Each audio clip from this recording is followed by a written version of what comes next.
Welcome back to Call of Plastic. In this episode, we review the Hero Force 100-piece Military Forces Ultimate Military Playset. This is a big set that features helicopters, trees, and 2 mountains. This set is found on eBay and occasionally online at Amazon and Target.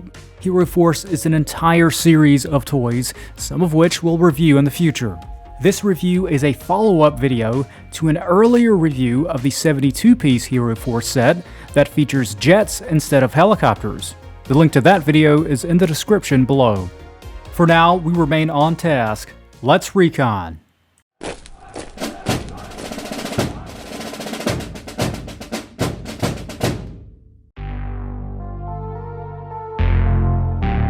We have a flexible but strong carry handle. And pay attention here because the lid has a button on the left-hand side that will need to be pressed in order to lift it. And the anticipation grows as we peek inside to see trees and a helicopter. Check that out. And a nice clean deployment with a lot of rocks. As with the 72-piece set, this set also comes with individual baggies for each side. This makes sorting armies much easier. It's a small detail, and I really appreciate it. Keep that going. For the overview, we have greens versus tans. Each side boasts a tank and an attack helicopter, along with 2 flag pieces, 1 for each side, 2 bunkers with dual battlements, 12 barbed wire fences. Additionally, there are 2 hills, 4 trees, and 12 rocks. As with the 72-piece bucket, my only gripe with this set is the random assortment of troops. In this set, we have the greens who have 3 riflemen, but the tans have 0. We do have an even number of troops on either side, rounding out at 30. At the inspection lineup, we see an acceptable amount of detail. The depths of the wrinkles in the clothing have good variance.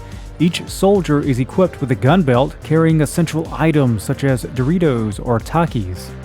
Besides the gun belts, the loadouts are light except for the bazookaman and flamethrower, who carries the fuel and nitrogen on his back. As far as close-in detailing, you can see all 5 digits on the guns here, as well as lacing in the boots. While the detailing isn't as defined as other sets, it is better than most.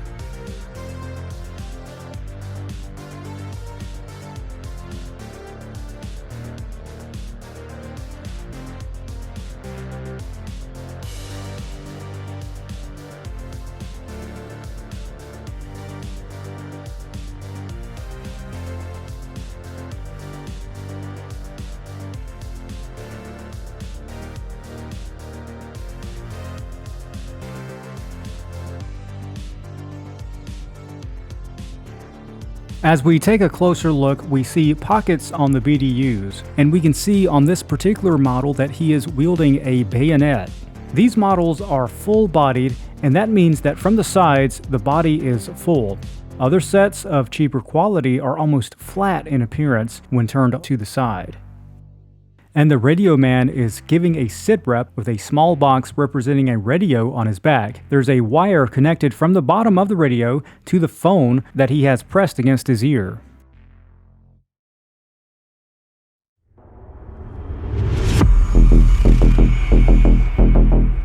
And now we move on to the vehicles. Featured first are the 2 attack helicopters based off of the revered AH-64 Apache, also known as the Tank Killer. These models feature a great degree of detail, with the inset of panel pieces along with a tandem cockpit canopy for a 2-person crew that is painted in a metallic gray. Below the rotor blades on either side are 2 General Electric T700 turboshaft engines. 2 large rockets with bright red warheads hang from its winglets, and will identify their size as medium in comparison with the soldiers.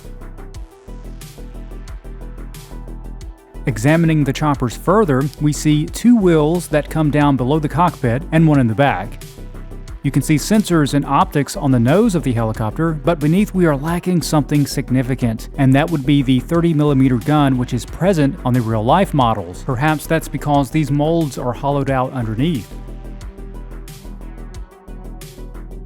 The main rotor consists of 4 blades, which can be collapsed over top of each other. Once in position, they lock together and will usually spin without any issues, but on occasion they do collapse back over top of each other. Next up, we move on to the tanks. These are of course based off of the M48 patent. They are a decent size in comparison to the soldiers. The details atop the hatch and along the sides are also nice, and in my opinion, these are better replicas than the soldiers themselves, this set being based off of the Timmy originals. We have a nice, clean side profile. The turret is sturdy and spins freely. Looking closer, we see a good degree of detail in the commander's hatch, as well as items along the sides featuring necessary equipment for the tank crew. We see the exhaust along the back with a series of beveled lines. Then underneath, we find the turret securely fastened with a screw and wheels that are better suited for solid surfaces. And the same observations hold true for the tan tank as well.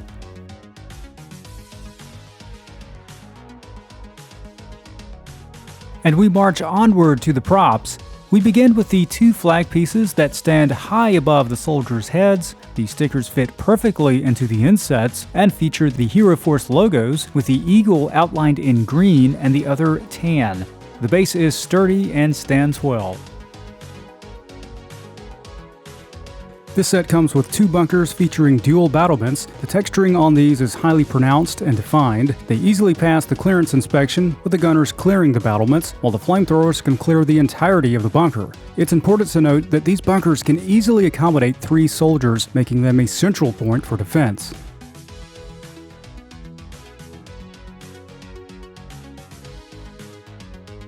There are a total of 12 barbed wire fence pieces. With so many, it's easy to create large no-go zones for troops. Comprised of pliable plastic, each one stands firm. We have 2 large hills that look like a couple of serious termite mounds, with contouring roundabout and made of a sturdy plastic. These can be used in a number of ways, but one can easily see them being deployed as part of a significant defensive scheme or a game of capture the flag. And for curiosity's sake, you can manage to balance soldiers at the top. Besides the obvious contouring, these have a slight texture to them. They're hollowed out underneath, and we can see the mold is slightly flexible but retains its shape. And just a quick note, these will actually stand perfectly upside down. And I want to rock! Prone units will love the fact that there are 12 rock formations. This will make traversing no man's land a bit more survivable. They're large enough to provide sufficient cover for prone units, but also just tall enough for gunners to take advantage of. You can arrange them in sparse formations for open areas or bring them in closer for a more snug defensive setting. Hollowed on the bottom, each one sits evenly on a flat surface.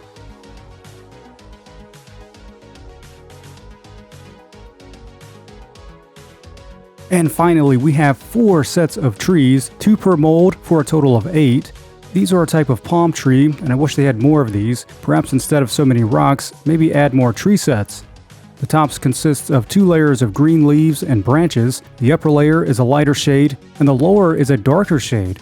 And because they're independent of one another, they can be adjusted. They're flexible and maintain their shape. The rest of the mold is a sturdy plastic with texturing on the trunk. Along with the attack helicopters, the palm trees are my favorite part of this set. I just wish they had more of them.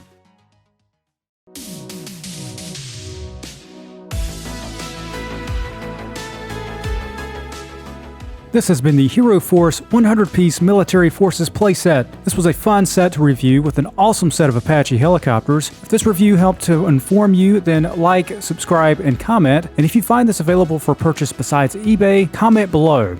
And I humbly ask that you consider supporting me on Patreon. All donations go towards the channel for more and better reviews. For Call of Plastic, thanks for watching, and we'll see you next time.